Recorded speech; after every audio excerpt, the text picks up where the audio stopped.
नमस्कार, मैं हूं संजय शर्मा। आप देख रहे हैं 4 PM न्यूज नेटवर्क। जैसे जैसे मोदी जी के रिटायरमेंट की उम्र आ रही है, गलत मत समझिए, मैं गलत नहीं कह रहा। भाई, मोदी जी ने कहा था जो 75 साल का होगा वो रिटायर हो जाएगा, मार्गदर्शक मंडल में चले जाएगा। इसी बहाने तो उन्होंने लाल कृष्ण आडवाणी और मुरली मनोहर जोशी को ठिकाने लगाया था। अब खुद मोदी जी 75 साल के हो रहे हैं। तो जैसे जैसे उम्र पास में आ रही है, वैसे वैसे मामला गड़बड़ा रहा है। अमित शाह जी का मैनेजमेंट गड़बड़ हो रहा है। वरना एक टाइम याद करिए, सुप्रीम कोर्ट के चीफ जस्टिस पर एक महिला ने यौन शोषण का आरोप लगा दिया था। चीफ जस्टिस साहब को पसीने आ गए, यार मैं क्या बुढ़ापे में ऐसे फंसूंगा। लिहाजा कुछ फैसले ऐसे दनादन दनादन दे दिए जो बीजेपी को बड़ा सूट करते थे। महिला गायब हो गई, महिला की शिकायत गायब हो गई। चीफ जस्टिस साहब राज्यसभा पहुंच गए। कहा गया ये मोदी और शाह की जोड़ी का, ये गुजरात लॉबी का तमाशा है, नमूना है, मैनेजमेंट है।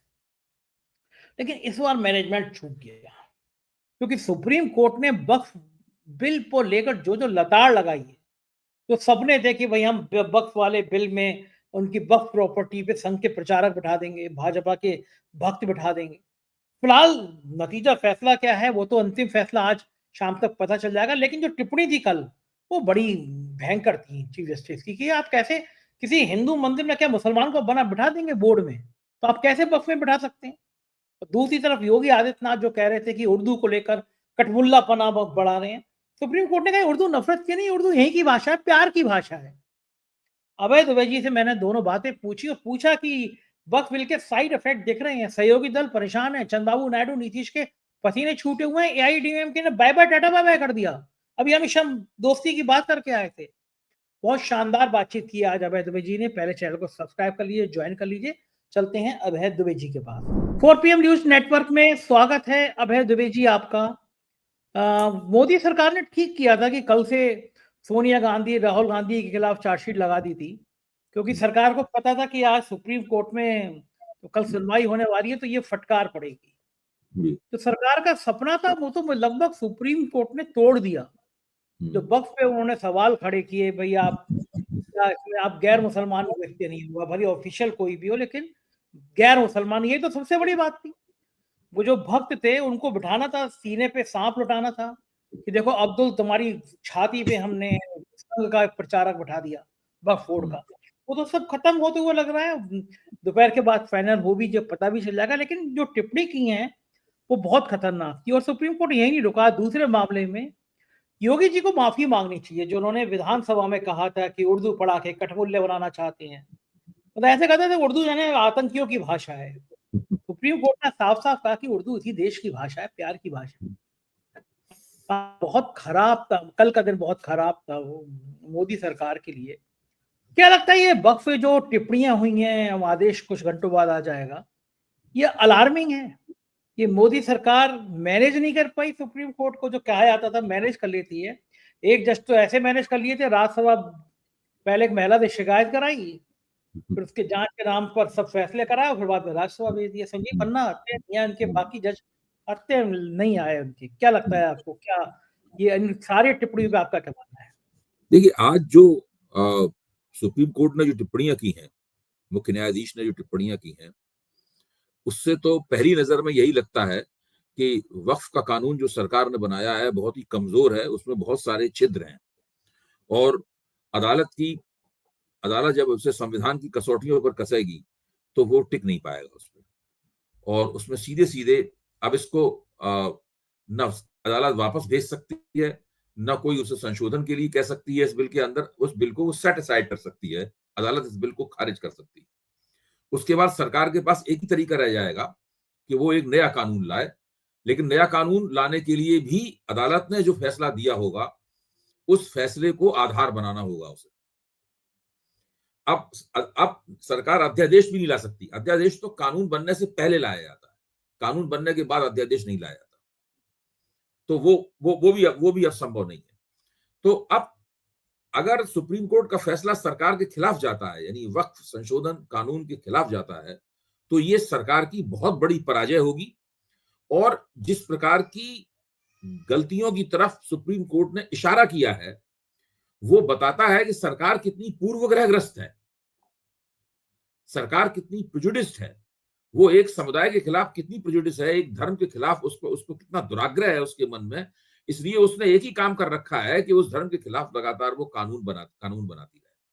ये तो आज की बातचीत से मेरे ऊपर जो मेरी समझ बनी है वो ये समझ है, लेकिन इसका मतलब ये नहीं है कि मैं कोई पूर्व घोषणा कर रहा हूं सुप्रीम कोर्ट का जजमेंट ऐसा होगा, ये तो कोई नहीं कर सकता, ये हमारे अधिकार क्षेत्र से बाहर की बात है। कभी कभी ऐसा भी होता है कि सुप्रीम कोर्ट के जो आदरणीय जज हैं वो बड़ी बड़ी ऐसी टिप्पणियां भी करते हैं, बड़ी रेडिकल किस्म की लगती हैं, लेकिन बाद में फिर जब फैसला आता है तो ये भी होता है कि वो सरकारी वकील जो होता है उसके पक्ष को भी कमोबेश मान लेते हैं। ऐसा कई दफा हो चुका है, मनीष सिसोदिया को जमानत के मामले में हो चुका है, जिस तरह की वो टिप्पणियां कर रहे थे उससे लगता था मनीष सिसोदिया को अभी जमानत मिली, अभी मिली, बाद में उन्होंने उन्हीं की बात मान ली है, ये हम लोग देख चुके हैं। अच्छा, इसलिए अभी हमें उनकी टिप्पणियों पर ध्यान से देखना चाहिए। सरकारी वकील क्या कह रहा है, तुषार मेहता क्या कह रहे हैं, उनकी टिप्पणियों को ध्यान से देखना चाहिए और अपना भी दिमाग लगाना चाहिए कि दरअसल इस कानून में है क्या। अगर मुझसे पूछा जाए, मैं कोई कानूनी व्यक्ति नहीं हूं, लेकिन मैंने आज तक अपने जीवन में कभी नहीं सुना कि कोई जुडिशियल अथॉरिटी यानी कोई न्यायिक अधिकारी कोई फैसला दे और कोई एग्जीक्यूटिव अधिकारी यानी कोई अफसर आके उस फैसले को बदल दे। ये आज तक कभी भारत में नहीं हुआ, दुनिया में कहीं नहीं हुआ। न्यायिक अधिकारी का फैसला न्यायिक अधिकारी बदल सकता है, नौकर कलेक्टर नहीं बदल सकता।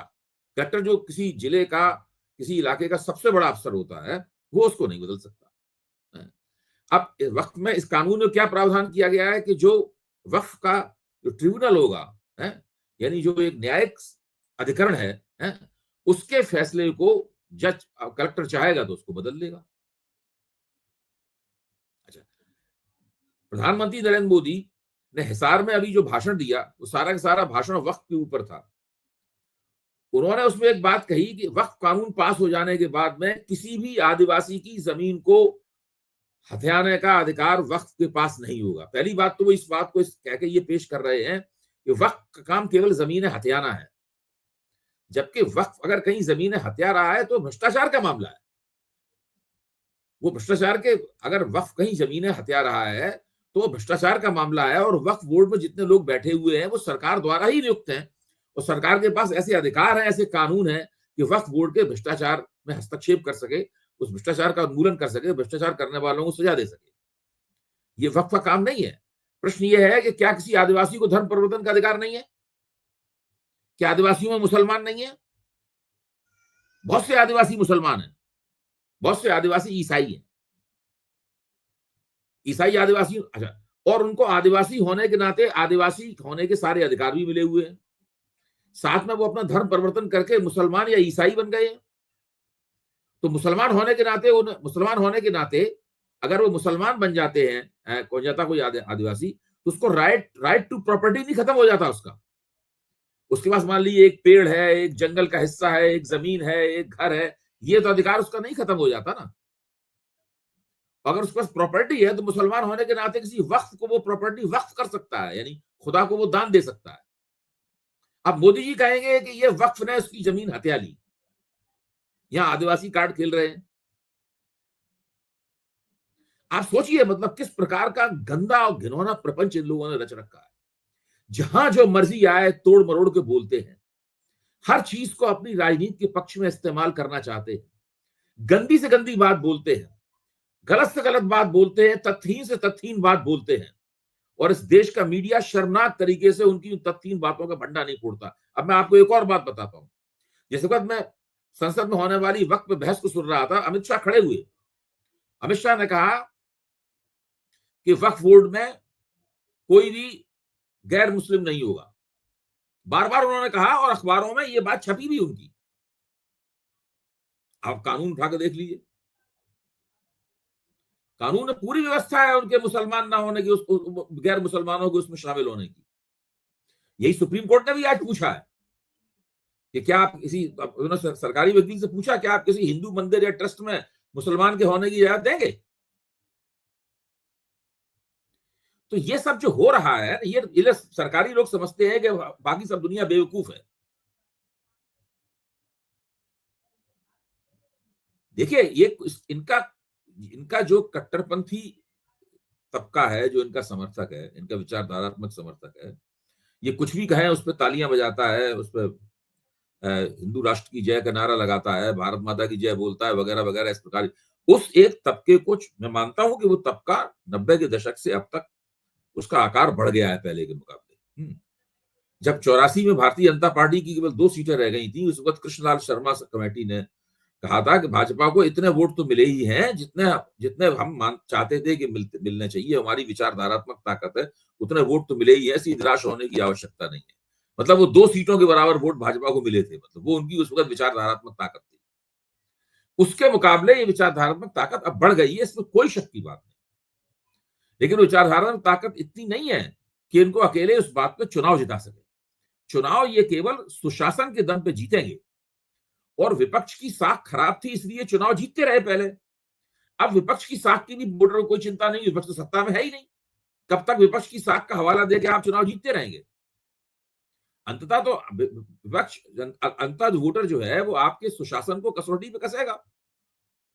आपने 3 तलाक कर दिया, आपने वक्फ कर दिया, ये सब करने से आपको वोट नहीं मिलने वाले हैं। आपका जो एक आइडियोलॉजिकल फ्रिंज है, आपके जो कट्टरपंथी सपोर्टर हैं, वो आपके साथ थे, हैं, आगे भी रहेंगे। वो धीरे धीरे करके बढ़ रहे हैं, लेकिन अभी वो उस संख्या से बहुत दूर हैं जब उनके दम पर आप इस देश की सत्ता पर कब्जा कर सके। तो भारतीय जनता पार्टी इस प्रकार की हथकंडेबाजी करने से चुनाव नहीं जीत सकती। मुझे इस बात का पक्का यकीन है। वो समय दूर दूर तक दिखाई नहीं पड़ रहा है कि जब इस तरह की बातें करने से चुनाव जीता जा सके। और ये अगर ये चाहते हैं कि अब संसद में भी झूठ बोल रहे हैं, संसद के बाहर भाषण दे रहे हैं, उसमें भी झूठ बोल रहे हैं, आपके प्रवक्ता लोग भी झूठ बोल रहे हैं। प्रधानमंत्री ने अपने हिसार के भाषण में ये भी कहा कि गरीब विधवाओं ने हमें पत्र लिखे, इसलिए हमें 2013 के वक्फ कानून में संशोधन करना पड़ा। उन्होंने कोई आंकड़ा नहीं दिया कि कितनी विधवाओं ने पत्र लिखे, और ये बात संसद में भी नहीं कही गई। ये प्रधानमंत्री एक नया नुक्ता लेके आए। आप सोचिए किस किस तरह की ये लोग बातें करते हैं पब्लिक को उल्लू बनाने के लिए। महिलाओं ने मतलब खत लिखी, कमाल की बात है ये।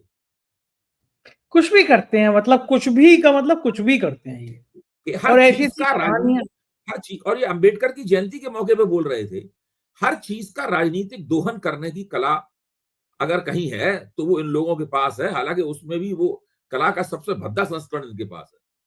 भाई एक राजनेता है, हर चीज में राजनीति करेगा। राजनीति करने का कोई तरीका होता है भाई, उसकी राजनीति करने की कोई नफासत होती है, उससे कोई मतलब नहीं है इन लोगों का। अच्छा ये तो सब बात कहते हैं कि बिल्कुल शो करने में अपने साहेब पीछे नहीं है। एक बार आपको याद होगा कि अपने निर्वाचन क्षेत्र में वो एक दलितों के पैर धोने के लिए बैठ गए थे। अभी एक आदमी जूता नहीं पहन रहा था, उसको जूता कह रहे थे, मैंने जूता पहनाने वाला वीडियो बनाने थे, कभी पीछे नहीं हटते। मतलब वो जो ब्रांडिंग का खेल है कि अगर वो कहीं पे भी मोर को दाना खिलाएंगे तो उसकी ब्रांडिंग, साधना करने केदारनाथ के मंदिर पहले जाएंगे से तो। तय करके योजना बना के चलते हैं। आप क्या समझते हैं कि इस व्यक्ति ने, वो कौन सा व्यक्ति इसने कसम खाई थी कि नरेंद्र मोदी अगर जब तक प्रधानमंत्री नहीं बन जाएंगे मैं जूता नहीं पहनूंगा? मैंने तो उसके बारे में आज तक नहीं सुना। मैं रोज सवेरे उठ के 8 अखबार पढ़ता हूँ, दिन रात टीवी और सोशल मीडिया में बैठा रहता हूँ, दिन रात यही काम करता हूँ। आप भी दिन रात यही काम करते हैं। कभी आपने सुना था इस आदमी का नाम? ये आदमी कहां से प्रकट हो गया अचानक? उसका वीडियो कितना बढ़िया, साहब ने जूता वूता निकाल, और पहले से सब तय करके कि वैसे होगा, ऐसे करेंगे, वैसे करेंगे, तस्वीर खिंचाएगी, फिर अखबार में उस फोटो अपॉर्चुनिटी का एक नतीजा आएगा। इस प्रकार के नाटक वगैरह करते रहते हैं। और अब तो इस तरह के नाटक वगैरह देख के मितली आने लगी है। हाँ, कब तक आप भी देखिएगा। अच्छा ये जो टिप्पणी है सुप्रीम कोर्ट की, इस संदर्भ में और देखा जाना चाहिए कि सहयोगी दल जितने हैं उनको अब लग रहा है कि ये गलत फैसला हो गया, और इससे मुसलमान ही नहीं, हिंदू जो सेकुलर है उनको भी तकलीफ हो रही है कि ये कर क्या रहे हैं, बार बार हर चीज पे हिंदू मुसलमान।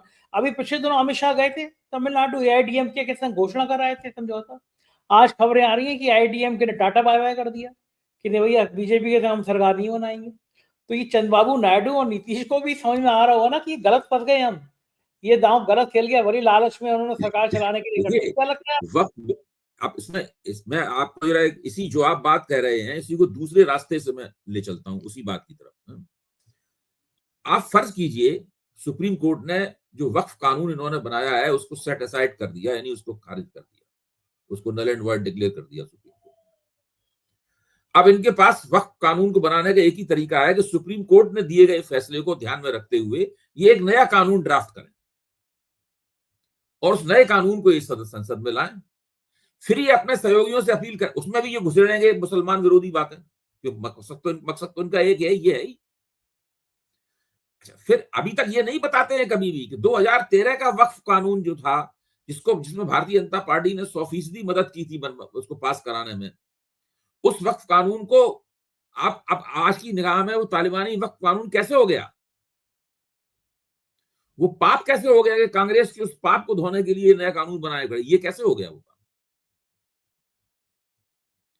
अच्छा, अब ये नया कानून जब बनाएंगे सुप्रीम कोर्ट के नए फैसले के तहत, तब फिर चंद्रबाबू नायडू से कहेंगे कि भाई हमें इसके लिए समर्थन दीजिए। फिर नीतीश कुमार से, जयंत चौधरी से, चिराग पासवान से, इन सब लोगों से कहेंगे समर्थन दीजिए। वो अब तो एआईएडीएमके से भी कहेंगे समर्थन दीजिए। अच्छा, तो अब जब सुप्रीम कोर्ट इनके एक कानून को खारिज कर चुका है, तो ये लोग क्या खा के इनके दूसरे कानून को समर्थन देंगे? सही बात है। इसके बाद अगर सुप्रीम कोर्ट ने खारिज कर दिया तो इनको ये पूरा मसला ठंडे बस्ते में ही डालना पड़ेगा। और बेइज्जती अलग से हो जाएगी कि मतलब जिस कानून को लेकर बेइज्जती इतना की इन लोगों को कोई परवाह नहीं है संजय जी। आप बिल्कुल, आप बेइज्जती की उनको परवाह होती है जो लोग थोड़े से संवेदनशील होते हैं। बेइज्जती की इन लोगों को कोई परवाह नहीं। ये गोदी मीडिया के जो एंकर आप बताइए, हैं किसान आंदोलन ने जब इनको 3 संसद में पास किसान कानूनों को वापस लेने के लिए बाध्य किया, तो नरेंद्र मोदी क्या भाषण ढूंढ के लाए कि मेरी तपस्या अधूरी रह गई, हम आपको अपनी बात समझा नहीं पाए, हमने तो आपके कल्याण के लिए ये किया था। यही सुप्रीम कोर्ट फैसला दे देगा तो यही कहना शुरू कर देंगे कि मेरी तपस्या अधूरी रह गई, मैं मुसलमान भाइयों का कल्याण नहीं कर पाया, अभी सुप्रीम कोर्ट को हम अपनी बात नहीं समझा पाए, आगे फिर कभी समझाएंगे। इस प्रकार की बातें करने लगेंगे। आप क्या बात कर रहे हैं? अच्छा भई, ये बड़ा मजेदार सीन था। मतलब वो नाटक का मैं बता रहा हूँ आपको। पिछले दिनों दीपावली पे मैं अबू धाबी में था, दुबई में था। तो अबू धाबी की मस्जिद देखने गया मैं। मस्जिद में निकल रहा था तो वहाँ भी कई लोग मिल गए, 4 पीएम को देखते थे, पहचान लिया, अच्छा लगा मुझे। वहीं बाहर बड़ा-सा प्रधानमंत्री जी का फोटो लगा था।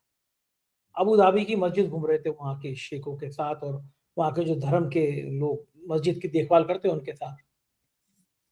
कि यानी अबू धाबी की, दुबई की मस्जिदें बहुत सुंदर हैं और हिंदुस्तान की मस्जिदों के अंदर मंदिर हैं। बाहर जाएँगे तो वो गले लगाएँगे, क्योंकि वहाँ से रोकड़ा आना है, और हिंदुस्तान की मस्जिदों के नीचे मंदिर मंदिर ढूँढे जाएँगे। तो इनको लगता नहीं कि ये आचरण भी देश की जनता देख रही है, या तो एक जैसे वो मस्जिद में जाना ही नहीं देखिए, है। मैं आपको बताता हूं, जब ये गुजरात के मुख्यमंत्री थे तो इन्होंने, मोदी जी ने और उनके सलाहकारों ने मिलकर मुस्लिम प्रश्न से निपटने के लिए एक रणनीति बनाई। ये उसी रणनीति पे अभी तक चल रहे हैं। इस रणनीति के 2-3 हिस्से थे। इसका पहला हिस्सा ये था कि मुसलमान समाज में से छोटे-छोटे उन हिस्सों को छांटो जिन्हें अपने समर्थन में दिखाया जा सके। जैसे वोरा मुसलमानों को छांटा जाए। वोरा मुसलमान मुख्य तौर पर व्यापारी होते हैं, सरकार का समर्थन उन्हें चाहिए होता है, और गुजरात के जो गुजराती वोरा मुस्लिम हैं वो मोदी जी के प्रशंसक के तौर पर सामने आए और उनको उन्होंने राष्ट्रीय अंतरराष्ट्रीय मंच पे, डायस्पोरा में भी बहुत है, उनको पेश किया। शियाओं को उन्हें छांटा क्योंकि शियाओं से सुन्नियों की चलती है, सुन्नी अक्सर मारते हैं शियाओं को, तो शिया लोगों को जनसंघ, पहले जनसंघ और भारतीय जनता पार्टी में थोड़ी सी उनकी तरफ रुझान होता है। लखनऊ के शिया और जम्मू कश्मीर के शिया जो है वो इनके पक्ष में रहते हैं, उनको इन लोगों ने छांटा। इसके बाद में कुछ औरतों का एक छोटा सा गुट तैयार किया गया और 3 तलाक के नाम पर बताया गया कि ये मोदी भाईजान की समर्थक हैं। एक बाकायदा एक प्रोग्राम डिजाइन किया गया, इस प्रोग्राम का नाम था शुक्रिया मोदी भाईजान।